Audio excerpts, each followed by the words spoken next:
Hello and welcome to another episode of Lids Off.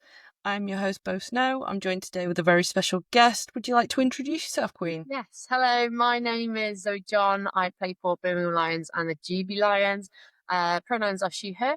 And I think that was everything I needed to say, but maybe not. Are you a woman of many positions, or Yeah, are you strictly D-line? the other important question, yeah, so I play defensive line. As much as I would love to play a bit of fullback, I remain in the trenches. But yeah, I love it. So it's absolutely. That is a terrifying thought of you as a fullback. Just want to. That'd be so efficient.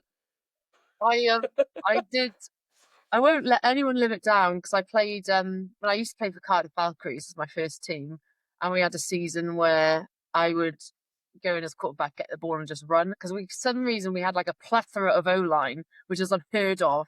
So in sevens we had like Yeah. 10 O line. It was ridiculous. So I got some touchdowns. No one believes me. If you were there, you would have remembered. You would have remembered the time. Yeah. Stats are stats, they don't lie. That's a stat. Exactly. Yeah. What pennies? So, as we start every episode, how did football find you, Zoe? So, my friend, Danny Leopard, she set up the Cardiff Valkyries, which was, well, still remains to be like Wales's only women's contact football team. And at that point, I was doing mixed martial arts. I was the only girl in the club, and it wasn't terrible, but like, I don't know, I didn't have the same types of friendships and stuff. And I hadn't done any sports growing up, hadn't done any team sports. As much as everyone thinks I've played rugby, did not play rugby until like 2 years ago. Um, That's unheard of for a Welsh person, though. That's quite unique. we weren't allowed to play rugby. The girls Oh, shit. allowed to, like, there was nothing around. Like, there were hardly any clubs at the time anyway, because I grew up in Pembrokeshire, so there's not too much around those parts. And in school, you had to play obviously netball or hockey. And there was just no clubs, and it was just really looked down upon. And yeah, so then I just never did anything. I wasn't sporty at all until I came to Cardiff for uni. Then I joined the gym, joined Muay Thai mixed martial arts club. Um, but I didn't have the best time there. Like I developed eating disorders, trying to like get into a weight category, and I was with an abusive person at the time. So there's a lot of stuff going on in relation to sport and my body. But my friend Danny was like, "You like to hit people, don't you?" And I was like, "I mean, there's a bit more to it than that, Danny. There's a bit more to it." Yeah, why not? I like to hit people. And she said, "Well, I'm setting up an American football team." And I was like, "I don't know what that is. Never heard of it." But that in a way allowed a lot of us to just come together and just try and figure this stuff out. So we did flag football in our first year at Cardiff and then moved into contact. And I just absolutely loved it. Like I loved it. And for someone who really struggled with their weight and always felt like they were too big, even though ironically I was at my smallest, the coach was just like, "Oh, you look really strong. You look really powerful." And I was like, "Oh, okay, so maybe that's a good thing." So yeah, it just started from there. Gosh, when was that now? I think 2014. I can't even remember. Shit. The whole, Wow. the whole timeline's gone. Was it 2014? 2016, I think. So I think this will be like my 9th year of playing American football of some kind. So starting with flag, then going into contact. And it was just great. It was just really fun just getting together with a group of women and just feeling like I like belonged in something. And people like really looked forward to seeing me. And we would just go, obviously have lots of ice cream afterwards. That was our thing. Training, then go to a place called Coco Gelato. And it was just amazing. And then from there, um, I just gained a lot of confidence, primarily thanks to my coach at the time, Simon Browning. Just giving me confidence to, be a linebacker, and the things you need at linebacker obviously are communication, confidence, all those types of things. And it kind of helped me to give back that voice that was taken from me for some years because of unhealthy relationships and eating disorders, mental health. So I sort of became this person that I was probably always meant to be, but it was chiseled away at me for a couple of years. Then I joined the American football team at the university, Cardiff Cobras, for a couple of years, and then got into or started to get into like the GB foundations in the 2019 Euros. Unfortunately, had to pull out because I had emergency surgery. Um, and I was a linebacker at the time. So it's still very different to what I am now. So it's been a bit of a different journey. And then obviously last year I joined the Birmingham Lions to get a bit more of that nine-a-side experience, special teams and things like that. So yeah, that's like a lot of years in a nutshell. So if you want to explore any more of that, just let me know. Yeah, it's been lots of different experiences, I think. Yeah, that's quite extensive experience. But as someone that follows you on Instagram, I always love how open you are about your relationship with the gym and your relationship with strength. How has that journey been for you? Because that is quite a culture shift for you, going from not much at all to going to the gym, and kind of what are the complexities of that relationship at uni as well? Yeah, I think, I mean, I'm obviously in a very privileged position in the fact that my fiance is a strength and conditioning coach. So I've learned a lot from him. And it was when I met him about, well, it'll be 7 years in November. So like 6 years ago, learning, it's not just about doing your one rep max every week. It's about building strength and doing your prehab, doing your rehab, doing your single leg stuff, and just making yourself an all round stronger athlete, I think physically and mentally. But certainly when I started going to the gym, even when I didn't know what I was doing, I think it was good for me to understand, like, look at what my body can do when, like, you're fueling yourself. Look at what your body can do when you give yourself these goals. And I think American football, I've said this a lot, it almost sounds like too cliche, but it definitely saved my life. And getting into the gym and becoming stronger. And, I've been a lot of different weights. I've had eating disorders at a lot of different weights and body weights and body compositions and things like that. Sometimes you wouldn't even know. But across all of those periods, like, I can't even explain how weak you feel. Like, you feel so weak and you're in pain all the time, like regardless of the type of eating disorder I had, there was so much pain to it. And I always would lose feelings in my hands. I would have heart palpitations and collapse, like at all these different types of weights as well. So it's not just the low weight stuff. It's when I was bigger and I had binge eating disorder and I had bulimia and all these things that people would never know about me.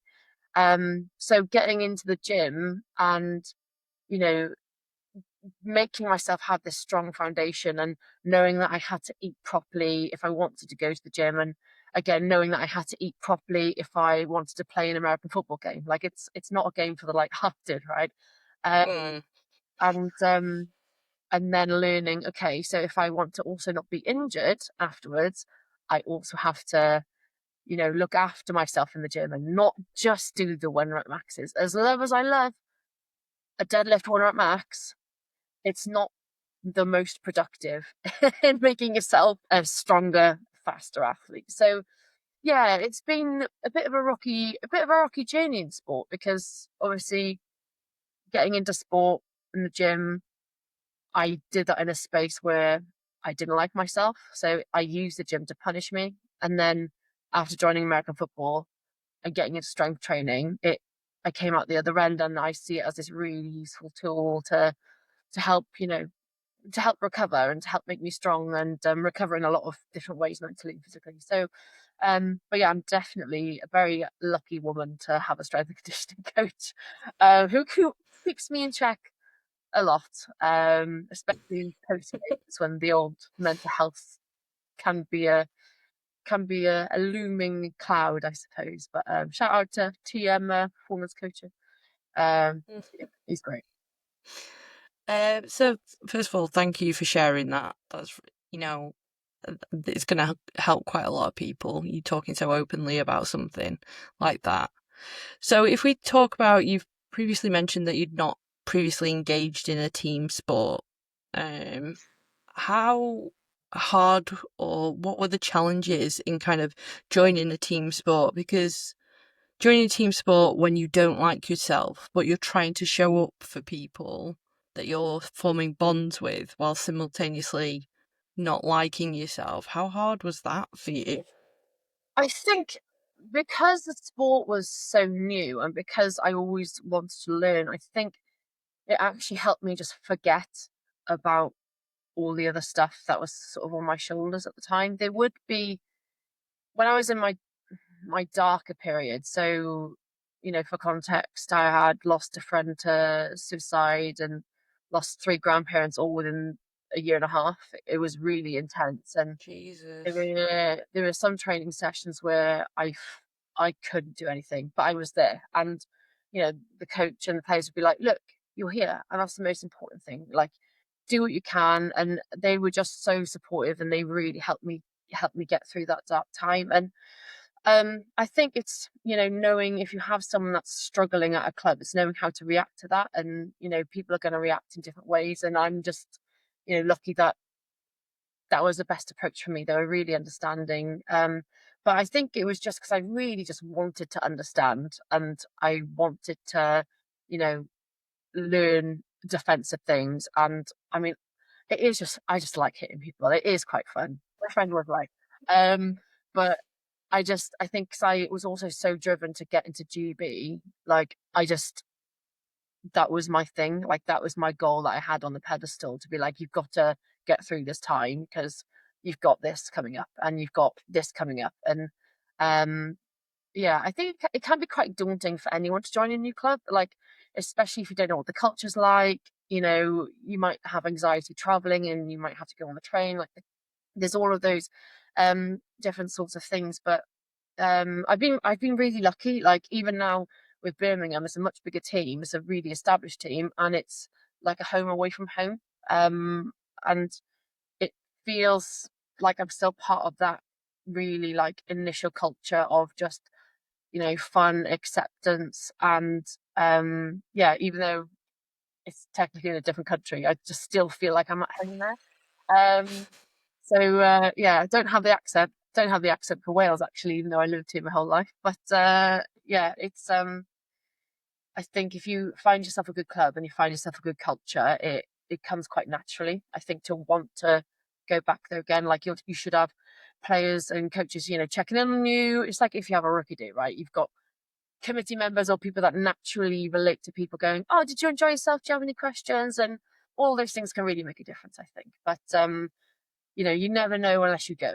You never know how you're going to react unless you go. And I think it's just getting over that hurdle and, getting yourself in that space as the first step and seeing how you get from there. That's amazing.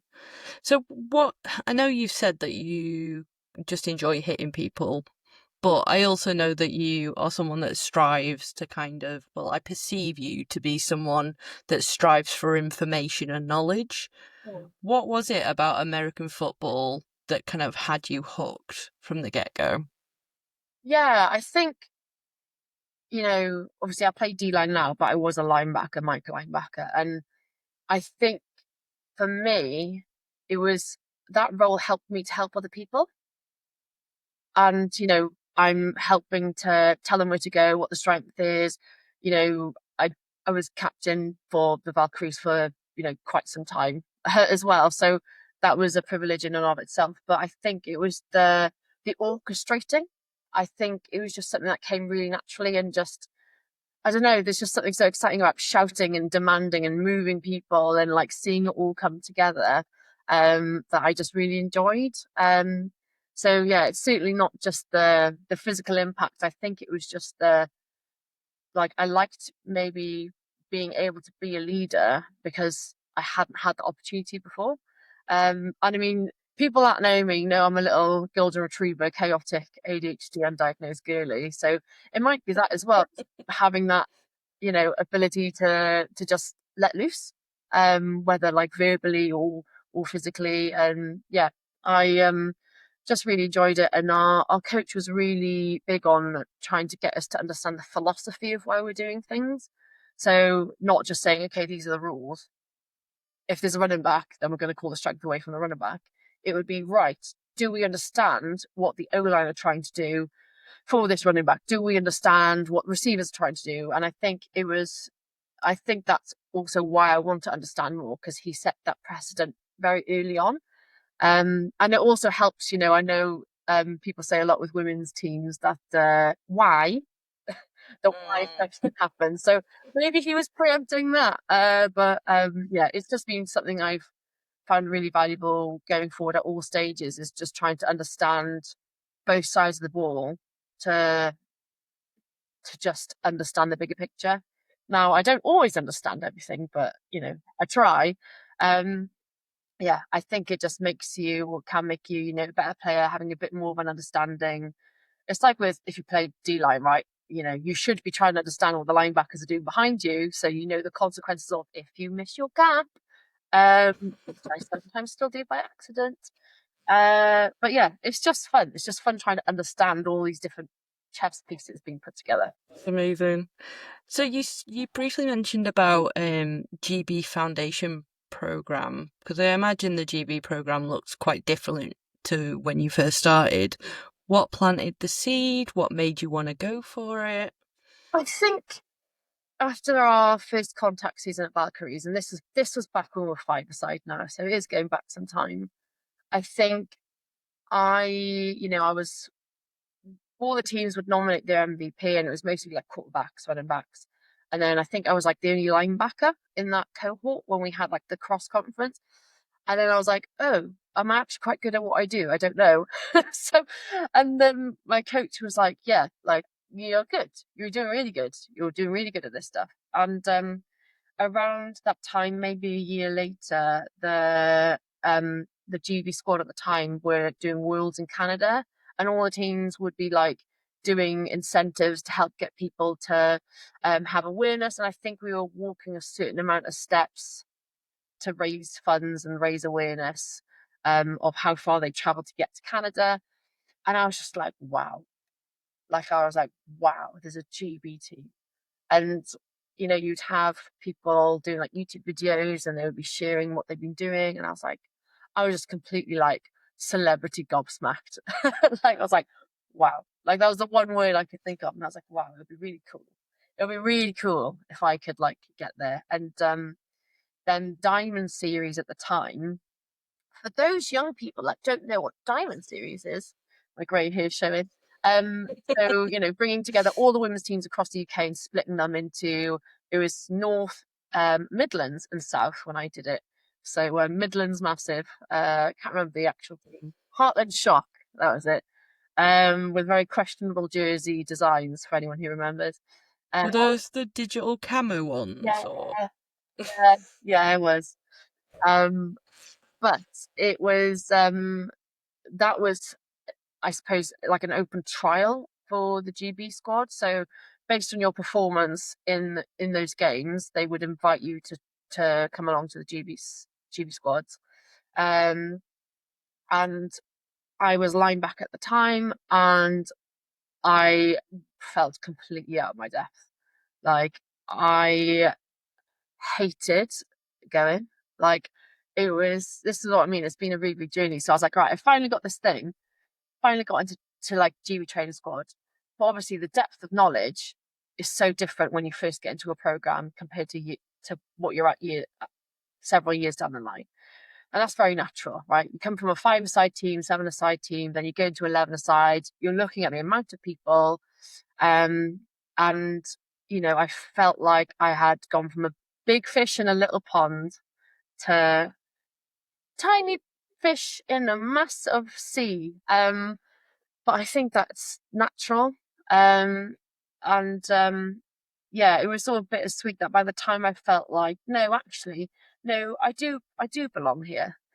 Then I had to have emergency surgery for, it was like inflamed kidneys and cysts and all the other awful things. Oh my god. Yeah, it was really just like, oh crap. And then COVID hit, and then I was like, I don't know if I'm going to be in the GB squad again. Like, I don't know what's going to happen.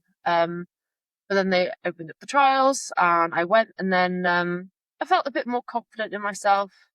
But then was asked to trial as a D line instead. So we had the 2 sessions, 3 sessions. I got my letter and it said, we want to invite you to trial again as D line. And I was like, okay, haven't played D line in a while, but we'll see. And that was leading into the 2022 World Championships. And then I ended up getting in. So yeah, it's just, and I feel obviously very at home now. The squad obviously has changed. People have come, people have gone.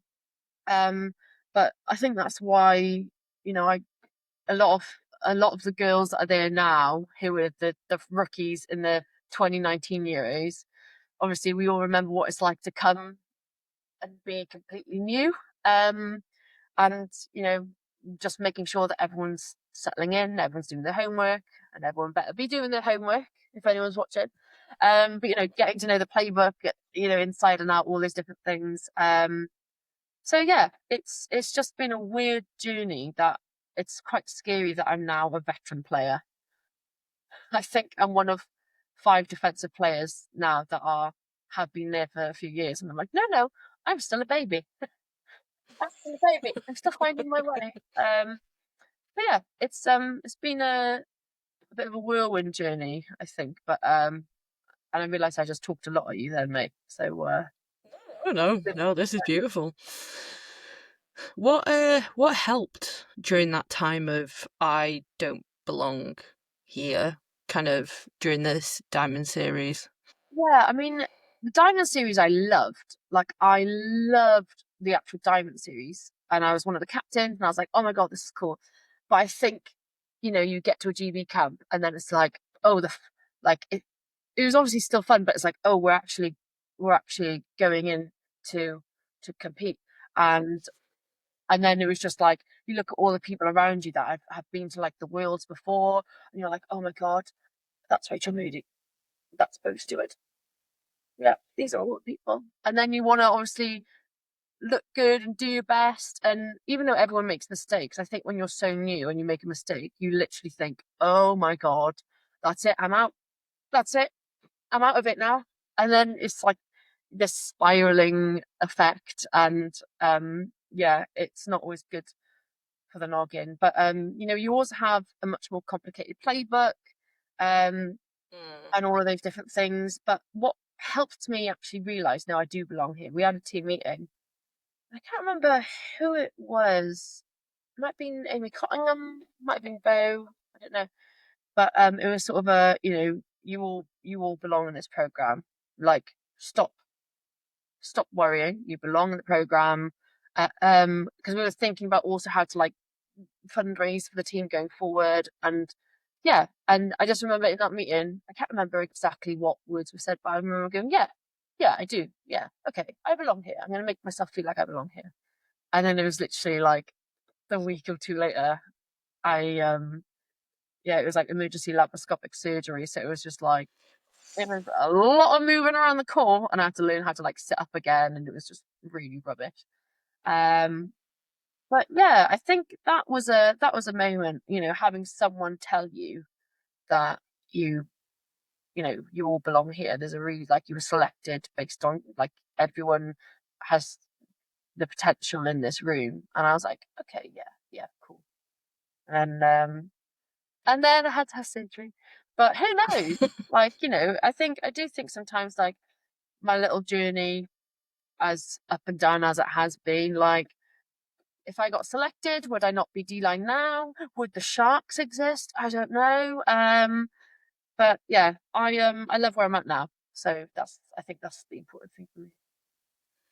Touching on what you said though, who would you say have been some, and I know it's kind of hard to single it down, but like who have been some of your biggest influences along your football journey?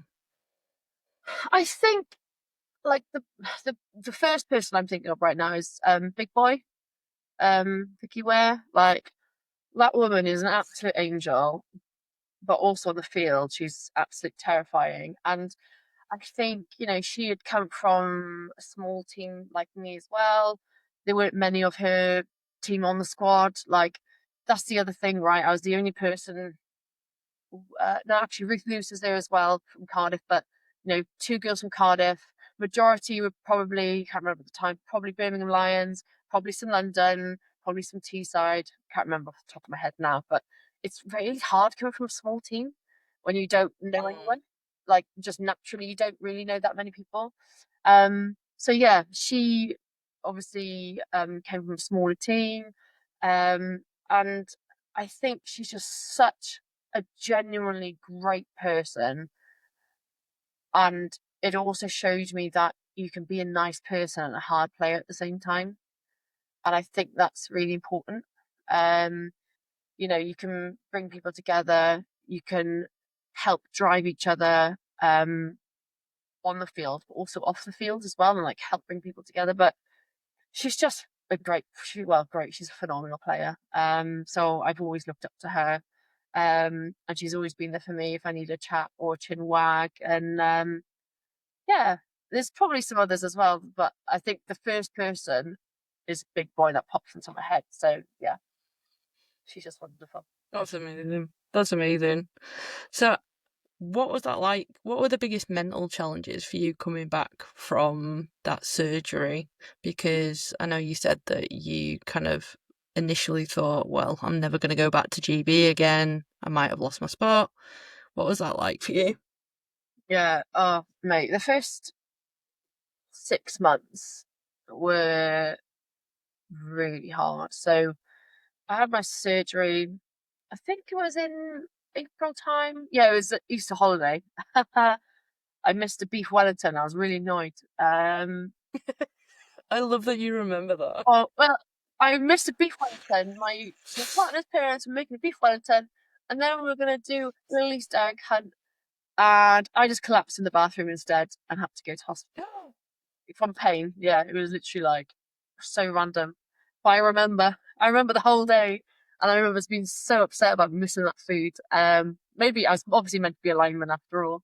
Um, but yeah, so I just physically, I was just in bed and had to be brought food. I had to be like my partner's amazing. He had to help wash me for weeks just because of how physically week I was, because they literally just go through all your core. Like I had no core.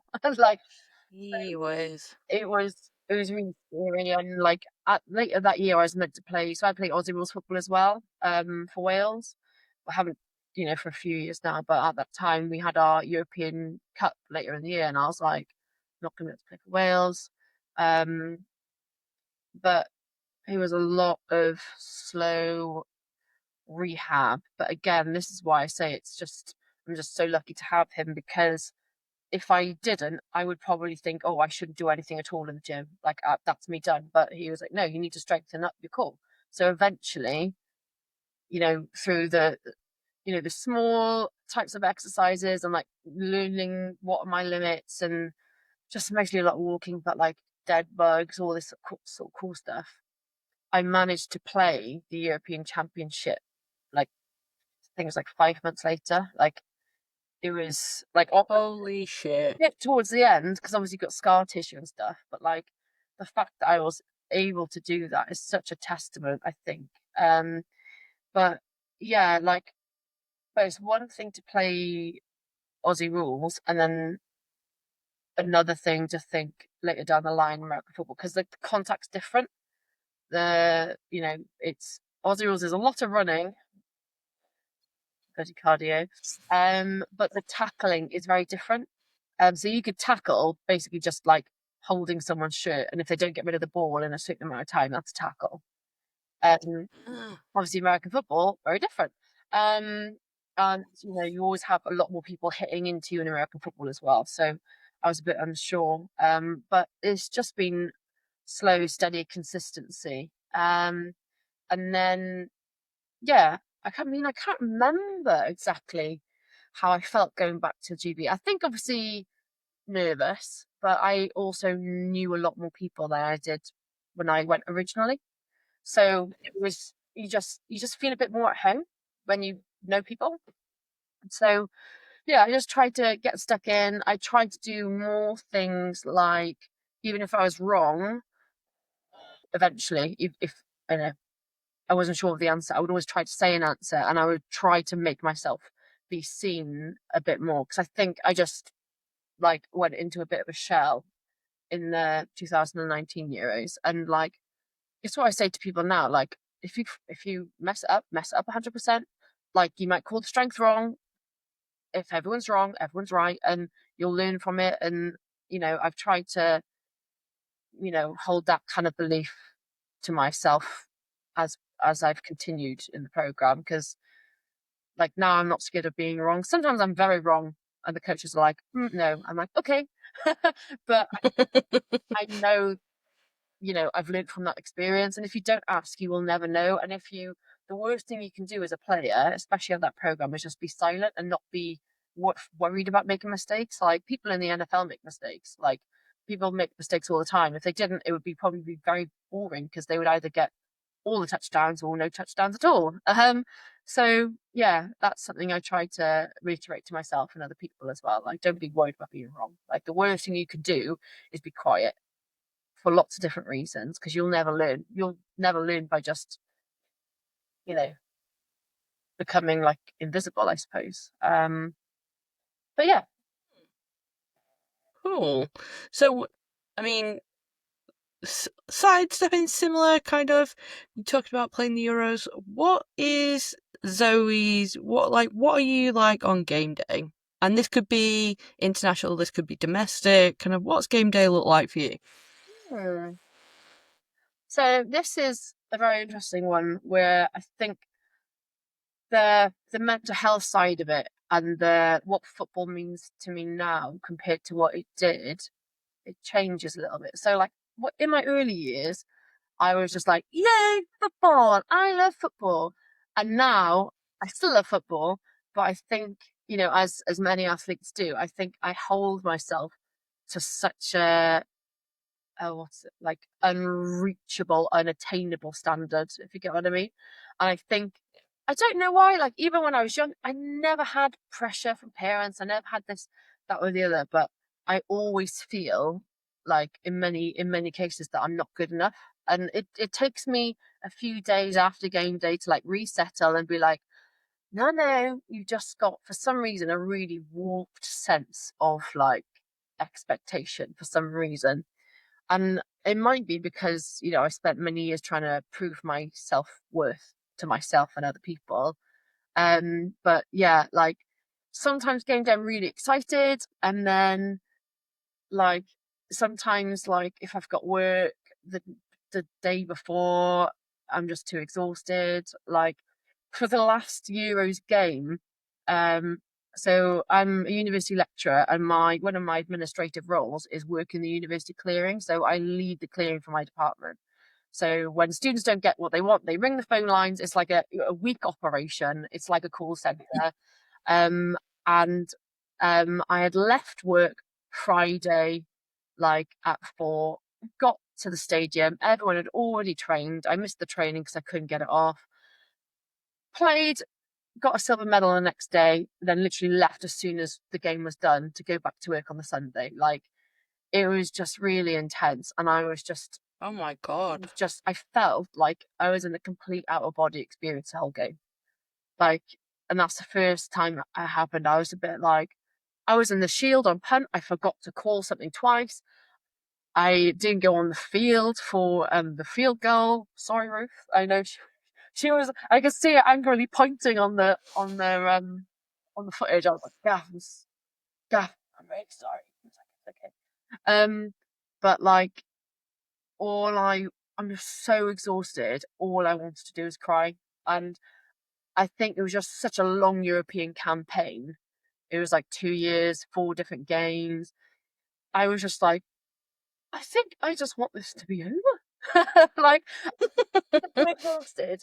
But then I think, like, taking steps back, and you go like, some people would kill to be there. And I think I'm really trying to just enjoy football for the love of football again, this time round. And I think, I'm helping myself to do that in a few different ways, like trying to, get the D line click to, we're a really good clique. We're a really good, positional group. And I just, I think I rely on them more than they know to, remind myself this should be about, having fun as well. Because if we don't enjoy it, we should not be doing it. And, that's not saying we don't know our jobs and we don't bring it.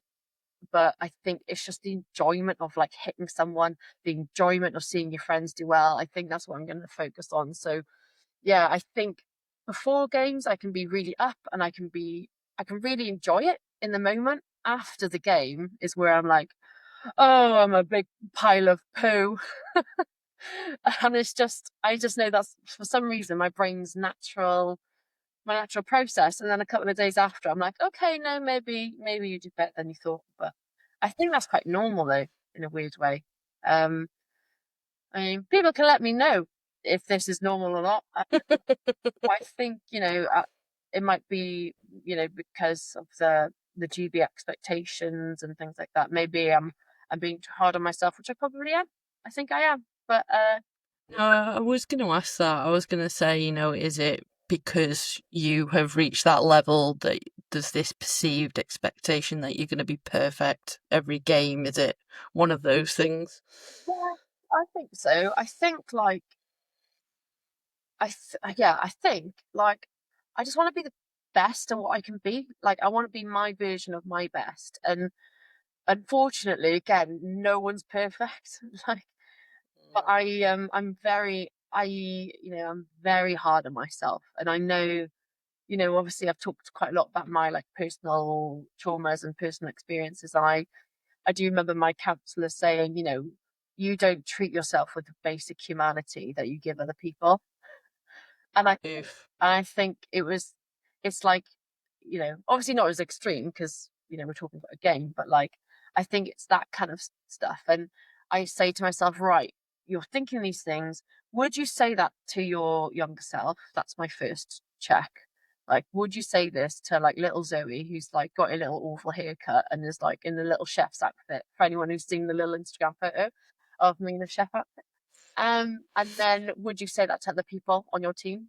Like how I think about myself. And that can, yeah, help me go, okay, yeah, maybe that's not a rational thought. And, maybe I can place that to the side and I just try to ride the wave that I get, the emotional wave after a game. And then a couple of days later, I'm like, oh, I do like myself. It's honestly, it's a wild ride. It can be in my brain, but yeah, is also what teammates are for as well. Just like, Yeah, I was going to ask what helps with the decompression and the processing after a game. yeah, I think just chatting to mates. Like, Tom, obviously, he can sometimes just have the first face of it when I come home and I was like, I don't want to eat anything because I don't deserve to eat. And then I go, okay, I will because that's very awful and this pizza looks very nice. I don't know why I did that voice then, but so so yeah, he's obviously like a massive support for me. But then just chatting, just in a WhatsApp group or individually or on Instagram, like I find that stuff really helpful. Just I think everyone or a lot of people feel quite similar. And then you go, no, you had a great game. What are you talking about? And it's just nice to just remind yourself and remind other people what they've done well. And yeah, it's a really good decompression. I think just having a laugh and chatting afterwards. That's amazing. You touched on it briefly, but kind of you how you mentioned about your relationship with food after a game. How have you managed that pre-prep? Because it is, half the battle is nutrition, making sure you've got fuel in your body. Like, how do you never navigate that, particularly even when you've got a stressful game or a contentious game, or is it all the same? So like pre-game and during the game, I don't have those thoughts at all. Like it's like I've got my kind of routine. I know it works well for me because I am a intolerant girly, even though I love to eat the things that make me hurt. So like I'll try to find my like, you know, gluten-free granola and yogurt and like that kind of stuff.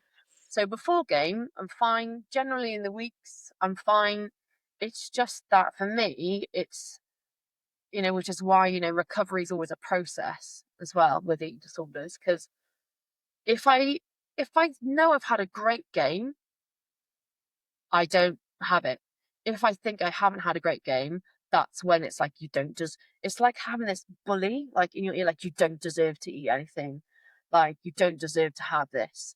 If you don't eat now, you'll be lighter tomorrow, and you'll be better. And like all those, like I know they're completely irrational, but it just feels really horrible to like just be in that moment. So yeah, it and it can come at different points as well. So like after the game, I'll just generally be eating fine. It's like I think as the adrenaline goes off throughout the day and then it gets into the evening, then the little like poisonous parrot starts to come out. But I Solid CBT term. Solid. I like yeah, that. and I think it's just trying to, you know, it's again riding the wave. Just okay, you've got these voices. Even if they can't go away, you can just sit with them and eat anyway and try to enjoy the food, and then it eventually settles down. It's just I forget just how intense they can be, which and I think it can be just really exhausting. It's just exhausting sometimes, and it can be really frustrating when you know you realize how far you've come, and then you have these moments, and you're like, "Oh, this is really annoying," and like other people aren't having this, and that's not fair. And like, Mm. you can have an eating disorder in any type of body, and like I'm 100 kilos, and I still have those thoughts, and I think not that everyone needs to know this is exactly what I'm going through, but like it's not always great. Like I'm obviously really, you know, big personality, big person, but like there are really big moments of struggle where like intrusive thoughts are just really significant, not just with eating, but with like other types of behaviors that could potentially be triggering to mention on the podcast. But like those are things that I do have to sit with when I have those moments. And I think, if anyone else is going through that, it's knowing also that you're not alone, and like you're not some kind of weird person for having it is unfortunately normal if we're thinking about the amount of people experiencing these types of thoughts in the UK. And I think that's where, having someone that you can chat to, or having your mates that even if you take the mick at yourself or each other, like just sharing it. I think it's that difference of being around everyone and then not being around everyone. And then you can sort of be alone with your thoughts a little bit. I don't know. We're getting quite psychoanalytical in this. Very interesting. If anyone's on the pod listening on the podcast and have thoughts, love to hear it. But yeah, it's It is football therapy. just But is there anything that clubs can do to be more accessible, or for people that might have disordered eating or kind of have triggers around that potentially? yeah. I mean, it can be hard to know as well because obviously sometimes you just don't know. Like sometimes you just don't Hmm. know. So I think it a big like an important thing is just generally having open conversations, or like even if it's not a conversation with the club, posting stuff on social media if it's eating disorder awareness week, just saying these are the types of things that you might experience. Or you've got lots of different days in the year or periods in the year, like World Mental Health Day, Mental Health Week. Just sort of, you know you could host a little online Zoom call and see how everyone's getting on. Or like the eating disorder charity beat that I volunteer with, you can have people volunteer and like talk about it. So if any teams out there want someone to come talk, I'm happy to do that in a volunteering capacity. And just I think just getting more people to know the different types of eating disorders, because like a lot of people know about typical anorexia because can be a very materialized in a very physical way. But you know, I had binge eating disorder as well, and only realized that it was an eating disorder a couple of years ago. So like, it's Really? people Wow. always learning, and there's nothing wrong with that. There's nothing wrong with learning, and people don't have to have all the answers. Like coaches, players, and committees don't have to know all the answers for these sorts of things. There are people out there that it's their job, it's their passion, and there's lots of complexities. You know, I don't know about every single type of eating disorder, but like, I think it's just giving a platform so people can go, okay, that's interesting, that resonates with me. Maybe I'll have a chat. And I think this is a wider issue, not necessarily issue, a wider topic of, you know, being approachable as coaches, as teams, as committees. So people go, I'm really struggling and I don't know what to do. Oh, they've said they they're happy to, you know, signpost us if we have an issue. You know, just open and accessible, just in personality. I think, and club culture. I think that's what I'm getting at. I think club culture can be quite important in this kind of stuff. What makes a good club culture for you? Because you have an experience of going in for, well, three different teams, four different teams, including your uni one. Yeah. Kind of what have been the best nuggets of culture from those? Yeah, I think inclusivity, and not necessarily in the way that some people think of, but like just talking. Like there were some sessions in the uni club where like if my like normal friends went there, like no one would ask, no one would talk to me. And it's not like a malicious thing. But like if you've got someone who's like the only woman on the team, like just like oh hi mate, how you doing? That like means a lot. Um so Mm. you know, obviously in the women's teams that's been very different, but maybe in the bigger women's teams, maybe in different cohorts, just like making sure you go, oh hi mate, you're right. Just even if you don't know the person, if they're a new player, you know, I think that's so valuable, like especially on rookie days. So it's not happened in the American football teams, but I went to trial at the uni rugby team. Um and it was a rookie day, and the veteran players were like passing the ball around in the middle of the pitch, and like the rookies were arriving, and I was quite confident at that point, so I was just hanging around. But there were a few girls that were like genuinely seemed really timid, and like the veterans were just over there.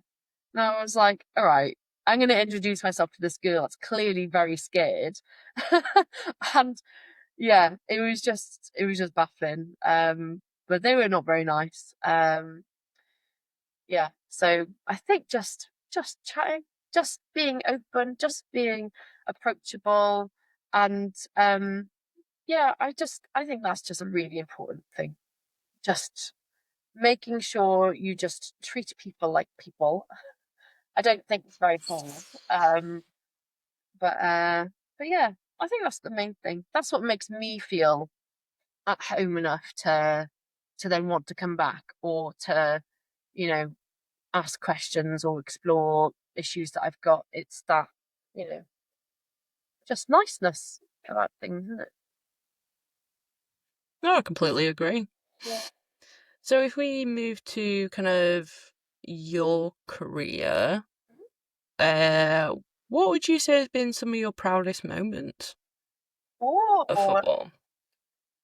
obviously getting my PhD, because that was traumatic. Yeah, getting my PhD, finishing the bloody thing, was huge. So for context, the research itself was very traumatic. So like I did an observation of a mixed martial arts club. I did MMA before, so I did like a flexible role. I was going to train in the MMA club, writing what people are doing, how people are doing it, understanding the culture of the club essentially. And it was meant to be relatively, relatively straightforward. Um, and the coach just was just a horrible man. And he had this like really like dark sense of humor, and um, I didn't really question anything that was happening at the time. And then my supervisors were like, "Are you okay?" And I was like, "What do you mean? He does this with everyone." And he was just basically sexually harassing me the entire time. Um, and but like it's when that like humor is just glossed over, and like people were laughing, so I thought, okay, okay, I should find this funny then. And then it was just a lot of difficult moments to make sense of, when like you're forced to be part of the types of data in the ways that you didn't expect, and how to make sense of that analytically. And then it was in COVID after, like the write up was in COVID. So I didn't know if I was going to ever finish my PhD, but I did. So I think I'm really proud of that. And then um, I think like the milestones of like getting my first publication and realizing, okay, people actually want to hear what I've got to say, and getting some of that story out into the open. Because the reviewers said, maybe you should not publish, and they wanted police involvement based on the things that happened there. And it was really messy. I didn't know what to do, but I thought I'll get publications instead. So yeah, and I think it was a almost like vulnerability trauma to recover from, and I feel like I've been able to do that now. And so the publications and the PhD were like massive for me. And then yeah, I don't know. I think it's I'm a very bad academic, or maybe a normal academic, where I think everything I do is rubbish. And again, I think that's a very like academic, or at least women in academia. Um, yeah, because it's just like a constant. You have to just be constantly achieving in this kind of role. Like you just have to be constantly publishing, constantly doing well in student feedback, constantly doing this. And yeah, it can just feel a lot. So I think it's little nuggets of happiness as well. Like when a student writes a really lovely email and say like I've really helped them to understand how to get better. And like I think those things are massive. Like those things are massive when you've seen how you actually help someone get better. Because like you can have people in this job that they publish loads, but they're like awful with students. They don't know how to engage with students, um and that's because we're not trained as teachers. That's the thing. We're trained as research experts. So yeah, it's an interesting one. Sorry, I'm babbling, but yeah, No, you're not babbling my at all. You're not babbling at all. my first publication, my first article published, because it's peer reviewed and that's important. And then yeah, little nuggets when students say thank you. That's really nice, those parts. Have you got any new studies going on, or Well, I've got 3 to 4. So I shit? Yeah. I've got my gendered experiences in American football study. Just wanting to hear people's different experiences about training, games, coaching, refereeing, volunteering, just getting a general scope, because gendered experiences in sport is kind of like my expertise. So that's one. Then I have a service evaluation into people's lived experiences of the Mental Health Act in the Vale of Glamorgan. So that's a really important one. That's coming to a close. Then I've got an analysis of young people's experiences of mental health services in Wales and seeing where we're at. Um, and then the final one, I'm part of an international collaboration on women's safety while running, and well, people who identify as women and female presenting and their experiences of safety while running. So that's going to be quite big. So that's what I've had to focus on due to deadlines over the last couple of weeks, is getting things in place, because you've got people from 18 locations across the world. It's like really big, like Portugal, Africa, Canada, Spain, Swansea, Wales. So yeah, I think that'll be a big project. So we'll do like walking interviews with people. So we'll walk on their running route, and I'll interview them on their running route. And yeah, so I'm a bit of a busy bee. Uh, Yeah, just a bit. just a bit. But, yeah, and I think which I love, but these types of topics are always, well, depending on what happens, can be quite hard to navigate emotionally as well. Like obviously women's safety while running, being a good example. People's experiences of being detained, are not necessarily having things done where they should be done. You've got quite a lot to explore. But yeah, it's fascinating. It's what I love doing at the same time. So yeah, we'll see what happens over the next couple of months, weeks. Need to get marking done first though. So the gendered experiences in American football, is that still open? Is there a specific demographic that you welcome or Yeah, it's still open. Anyone and everyone. I'm not um, you know, looking for anything in particular. I'm just interested in stories, and lived experience, and then how to, ana- analytically understand all of this when I piece it all together. So, yeah, anyone can participate regardless of, gender identity or experience. And had a lot of contact. So if anyone's playing flag or wants to participate, that's absolutely, welcome. And this will be a project that will be sort of ongoing, over the next year or two.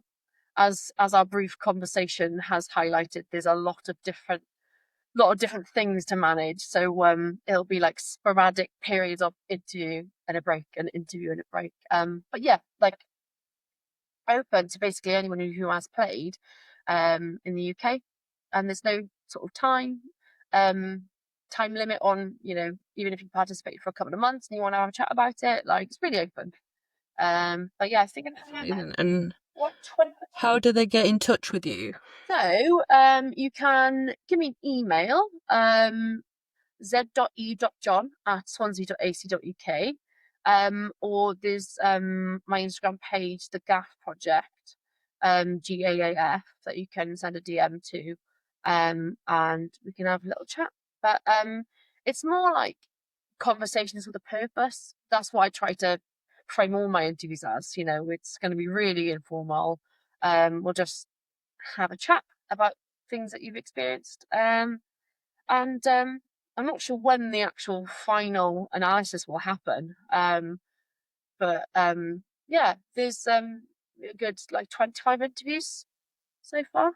I'll have to draw a lid on it at some point. I'll have to draw a cap on it at some point, because that is a lot of data. They're all about 1 to 1.5 hours each, so it's a lot of Oh my god. to sift through. But I imagine there'll be like another stage the route to the research. So I'll probably draw a cap at some point on interviews, do the analysis, see what people are saying, and then maybe do like another thing in a year's time, maybe some working groups or something. It's quite open, but it is also dependent on how much I can get done on these other projects as well. So yeah, but I will be busy. I'm a busy girl. But please do Yeah, you are. feedback to me. Amazing. So what are the next plans? Have you got any goals this year, football wise or gym wise, life wise? Yeah, I think I'm trying to be a good girl, and I'm trying to do more cardio in the gym.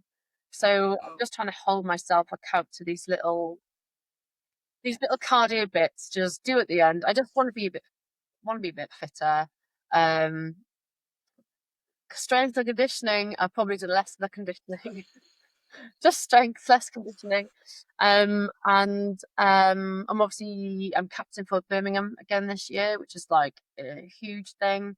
So I think just, have a positive season, and that's not necessarily in relation to wins, but like just a positive for me and for the defense, and getting people to grow and making people feel happy with what they've accomplished. Obviously winning games would be also lovely. um, and then GB wise, I would love to start. That's my goal.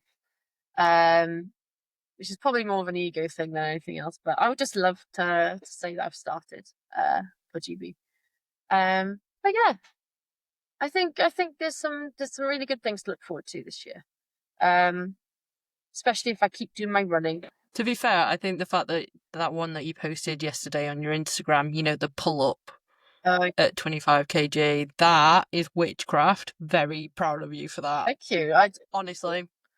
wait till I try to do it just with a band and without the actual assistant part. But yeah, I think I've been doing it for a couple of weeks, and I'm just trying to like do those notches every now and then. But yeah, so the girl math, I'm just like, I'm 100 kilos. That's like 27.5. So technically, if I was 70 kilos, I could do a pull up. That's how my brain works it out. But I'm not. But we'll keep moving. I'll keep moving. Keep trying to improve the D line, the GBD line are in our little group showing what we're doing to try and get these pull ups done. So yeah, we egg each other on, which is good. That's amazing. So have you got any leaving thoughts for your adoring fans of many, many, many up and down the country? Whoa. I think there's always value in just being yourself. In Oof. Yeah. That needs going on a t-shirt. That's beautiful. Yeah, and I think I spent a long time trying to think how to be like other people and worried about you know being myself. And I think being myself, even though I struggle afterwards sometimes with the old noggin, I think that's what's helped me to do well, like playing wise, and you know, um, having been captain across a few different teams and a few different sports, and like I think there's always value in being yourself, and just putting yourself forward, and also the fact that the worst someone can say is say no. So like, you know, if you want to ask a coach something, they can say no, or you can be wrong and you can learn from it. And there's nothing wrong with learning. So yeah, that's like a few different fortune cookie cracker notes, sounding pieces of advice. But yeah, I think that's what I would say. Amazing. I would like to say, first and foremost, personally, both times that I've been to GB, you have just been an absolute angel. So thank you very much. You're just a joy to talk to and to be around. So thank you for that. But also as someone that has mental health struggles and kind of, I see how powerful it is that you're opening up about these experiences to help people, but I also see how raw that can feel sometimes. And I'm just really proud of you and grateful that you are using something that is quite raw to help people. So thank you very much for that. And thank you for how open you've been on the channel about it. So thank you. You're amazing. Thank you. Oh, don't you're gonna make me blush, mate. Cheers. What is compliments? Oh Yeah. no. No. Uh, No, that does mean a lot. It really does, and I'm glad because I think a lot of us we spend too much time feeling alone when so much of us are going through the same thing, and football or work or whatever. I think there's real value in like figuring out who we are and where we're at with each other, and part of that is just sometimes being open and trying to challenge that stigma about the things we feel. So yeah, I really appreciate that. Thank you. You're amazing. And with that in two, we will tune off. So I've been Bo Snow. I've been Zoe John. And this has been Lids Off. Bye!